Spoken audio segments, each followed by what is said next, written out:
So you're thinking about listing your home. Maybe you're thinking about listing when the spring selling season comes up. We have the best of the best, the top 1% agent, to give you a list of 5 things that you should do before you list your home. Beth, how you doing? Hi, I'm doing great, Michael. Thank you so much for having me back here today. Absolutely. I look forward to this. So what are Yeah, some me things that too. somebody should do when they before they list their home? Yes, and so one thing I want to say is I do work more with sellers than buyers, and so I do this every day. So, and here are some of the things that I've learned. And we are, as the time we're recording this, it's the beginning of January. Right now, post holidays is a time when sellers are preparing their home for market because they were waiting, all the people that were waiting until after the holidays are now working now on getting their house ready to list. So one of the things I would say if someone out there watching is a seller preparing their home to list, one of the first things I would say is to find a great agent, real estate agent, um, and somebody who do your homework. I don't think it's a lot of people just go with my sister's friend is an agent and she seems nice. I don't think that that's a reason to hire someone as a listing agent. Mhm. You need to get somebody who really knows their craft. Somebody who's really, really good at what they do. Somebody's going to tell it like it is rather than just what you want to hear. You need somebody Yeah. who's going to be your trusted advisor through this because this is, for most people, their largest asset that they have. And you'd want to make sure that it's in the hands of a capable professional. So do your Mhm. research. There's a few ways you can do that. One way is I think people should always read reviews. You can get recommendations from friends and family, and referrals are good, but vet them, Google them, see what comes up, read their reviews on Google, on Zillow, look at their listing track record. You can see how much they, what it was listed for, what it sold. Take a look at those listings. How would you, if you looked at that listing as a buyer, would you be compelled to look at that or not? And it's important also, I think, to find an agent who maybe is a little more seasoned right now too, because the market is not what it was this time last year. So Mhm. you need an agent that knows how to pivot to different types of market conditions. So if you're in a market where bidding wars are the norm, I had a whole different set of strategies to maximize that. And now where we're in a market where you can do all these things on my list here and things may take a little longer to sell, you need to have a different playbook for that. So I would say finding an agent that was in business a few years back, at least, I would say minimum 5-10 years, to really know how to make these pivots and adjustments for the market right now. And also somebody who's active enough that they understand, because I'm not doing things the same now as I was even 6 weeks ago. Mm. So you need to be in it every day. So there's a lot of dabblers out there in real Mhm. estate, people that list maybe just a random house here or there. You want somebody who this is what they do and this is their craft. They've got a team of support. It doesn't have to be that they're a team leader, but somebody who's got a team of like, here's our landscaper, cleaner, appraiser, tile and escrow, not appraiser, but, Yep. all inspectors and all these things, I a like it. team of people that can come in and help you prepare your house and make sure that the marketing's on point and all those other things. So you need that advisor, somebody who's in Yeah. it. Yeah, I would second that. Yeah, the first thing you got to find is you have to find an agent that's going to tell you the hard truth. I think there's a lot of yes men and women in real estate. They're just going to take what the seller takes, and that's not what you need today. You need Yeah. somebody that's going to tell you how it is, and maybe it's uncomfortable, maybe it's not what you want to hear, but that's a test of a true professional, somebody who invests in their craft. So very Yeah, cool. and What's next? thankfully, I'm fortunate enough that people come to me and they ask for my guidance and they want it, and I kind of like Mhm. that's the best kind of relationship you're going to have is like when everyone's working together for the common goal and everyone, you have to trust your agent. If you don't like, trust, and respect your agent, it's not going to work. Those components have to be there. So Yep. I think it's best to interview several too to make sure, you've got the right fit because there's a lot of different ways to do this and check out all the different options and see what's going to be the best fit for you. So that'd be number one. Okay. Um, and then number two, so when I meet a seller, one of the top two questions I get is what do I need to do to prepare my house for sale? They're getting their house ready. They have no idea what to do. Mm. And so it is one thing I'm going to say is it is important. And I was saying this even in the height of the frenzy last year and the year before that you need to take the time to prep your house right for sale. Even when we were getting 10, 20 offers per house, the ones that were getting the higher premiums were the ones that were prepped right. Mm. And what I advise people is you want to make sure that you're doing the things that you should do. And you also need to know what not to do. So here's the things you should do. Here's the things you should not do. And what I'm looking for are things that are going to give the highest return on investment.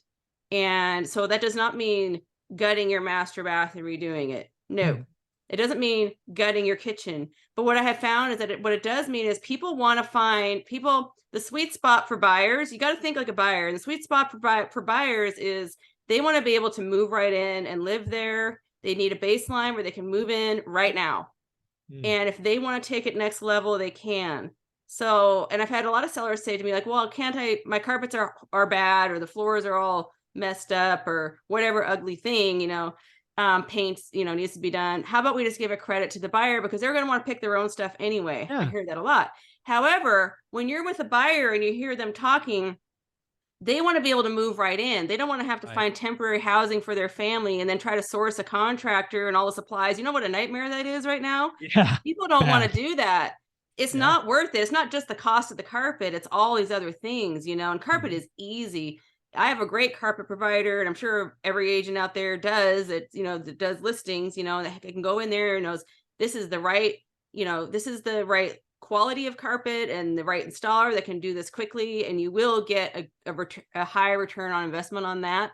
And painting as well. Sometimes we'll do things like replace countertops and hardware in a kitchen and light fixtures. You can find, I have a designer that I work with that does staging and designing, and we can, pick out a light fixture and a mirror for the bathroom, for example, that just gives it that dressed up feeling for minimal dollars.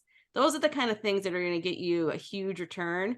Landscaping is another thing. You want to make sure it's dressed up. People are looking online before they ever come to the house, and they won't even come there if it looks like a mess. So take your time to just get it buttoned up. So I was working with a buyer once that gave me a really good something that really stuck with me, that he said, looking at because we're looking at a house that was kind of like a little rough around the edges and had a little too much of the other person's like stuff there, and it kind of didn't feel like it was very clean. And he said, looking at a dirty house is kind of like wearing somebody else's dirty clothes. Like, wow, nobody wants to wear somebody else's dirty clothes. That's a good image. Clean that stuff up. So, and you got to clean more than you ever did. And just know none of this is ever anything personal about anyone's personal style. When I was preparing my own house for sale, I had to take my own self out of it. I trusted my stager and designer. Like, I can't advise other people if I don't take my own advice. We did it all up to target our, in that case, millennial techie buyer in that area. And it worked. We got the bidding war. We got the great price. We, did just enough, and it was successful. But I say, like, take the time to do those prep things. And if, I know that answer was a little bit long, but that's a really important one too. Like, doing those kind of baseline things where people feel like it's updated and remodeled. People will think it's a remodeled house if you just do those basic things. I like it. And they can come in and go from there. And so, but make sure your things you're picking have to be neutral and maximized for resale. Stylish, it doesn't mean no style, but like if you have a stager that's going to advise you, or a designer, it's going to make a big difference. It's going to photograph better. It's going to look better in marketing. Yeah. So awesome. All right. What do you got next?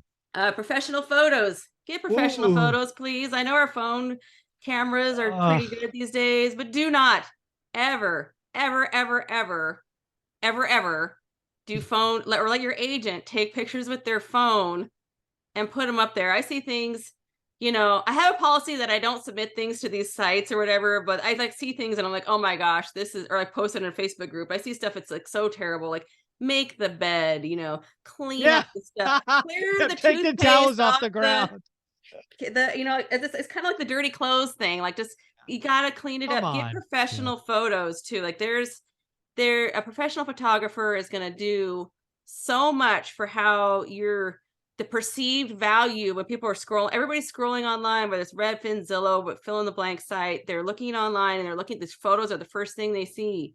And you want to make sure that it's going to impress them enough to compel them to want to come see it in person. And you got to think about, if something looks blurry, dark, sad, it reminds me of back in the days when we had all these bank-owned homes. I thought, oh, there's something wrong with that house.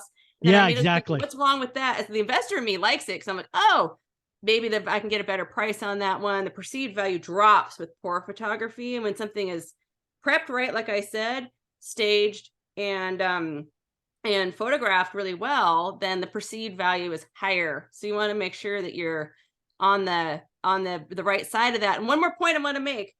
I'm seeing a mistake right now where people are over touching. And I think every once in a while Photoshop comes out with some new filters and stuff. Ah, And I've been seeing a whole lot of purple skies and glowing windows. And I think that there is such a thing as doing. Do you know what I'm talking about? I'm I seeing do. a lot. I know And no, exactly what you're I talking about. laugh. I laugh about it with my team member that sits right next to me every time. Like, oh, here's another one with the glowing windows. It looks kind of like haunted or something. I don't Yes. know, What are but you doing? Yeah. so you want it to also be an accurate representation of what it is, and people are get there and look at it in person, because we want people to look at it in person. When they walk through the front door, you also don't want it to be like, oh, this is way smaller than I thought, because somebody used some distorted lens, Yeah. that made it look wide, wider angle than it really is.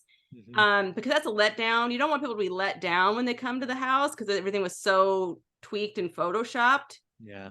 The only thing I I agree. do is I will say, like, because we're in the Northwest, if it's a gray rainy day and you want to turn it to a blue sky, like, all right, that's acceptable, I think, because the sun does come out and the Yeah, I was sky going to is say blue you do have sometimes. blue It might not skies be that way occasionally. today, but so That's yeah, funny. professional photos, do not skimp on that. It doesn't even I cost like it. that much these days. Like, you got to do it. So Nice. Okay. the next one is super critical. Price the house right. Price it Mm. right. Listen to your agent. Get a trusted agent that you know is going to tell it like it is. So here's the thing too, with your house, with my house, I've raised my kids here. I have special memories here. To me, there's things that are priceless about my home Mhm. that make me feel it's worth, you know, X. that is priceless. Right. And however, to a buyer that's looking at it, it's really just a commodity like anything else. It's like a car, it's like gold, it's like stocks, it's Yeah. a thing, it's a It's a thing. commodity Yeah. that is for sale. And it's a detachment that people have to make, between that personal connection where the value is higher and like what a buyer is going to value it at. So, and you also have to get somebody work with your agent who understands pricing strategies in the area. If you're in a market where people tend to price it things a certain way, maybe, just keep that in mind, um, you know, and yeah, so I don't believe in the pricing too low or too high. Like, you got to make sure, for me, that it's like, I work really hard at making sure we're pricing right at where a realistic price that doesn't overshoot it or undercut it, because everybody wants to get the maximum out of their house. But these days, that wish pricing that you talk about all the time, it's like, it's not a time for that. You've got to be very strategic about it. Yeah. The first few days are the most active on the market, and if you lose that because you're overpriced, like, you can never recoup that. Yeah. Very cool. What's the fifth and final one? Okay, so listen to what the market is telling you and adjust as needed. So what I'm Mm. seeing right now is that we're in a interesting time where things have been shifting around a lot. There's been a Mhm. lot of change in a short period of time in the real estate market. I don't think I've ever seen so much change so quickly. So it's important when things are shifting and in a state of flux. And like right now, we're in a spot where everything has been almost stopped because of the holidays. And now in my market in the greater Seattle area, January is where things start. If something's going to start rocking and rolling, now is when it's going to be in the next 3 or 4 weeks. But right now we don't know. So I have Right. sellers that we're working on preparing things for sale today. And I've been having conversations with them about how we're going to have to see how the buyers in the market respond. Right now I'm seeing more showings, but I'm still seeing reluctance to make offers. Things are getting a little more days on market. We need to be ready for that. And we also need to have a plan to adjust and communicate about that, because if things are changing one way or the other, we need to stay ahead of that. So just be ready to pivot, be ready to adjust. Flexibility is going to be your friend in this market going forward in 2023. Yeah. I love it. Again, these are things you should do if you are looking to list your home. Beth, if somebody's looking in King County or in Seattle and they want to get your services, how would they reach out? Yeah, so my website is probably the best way, BethTraversogroup.com. Awesome. Thank you so much. Thank you.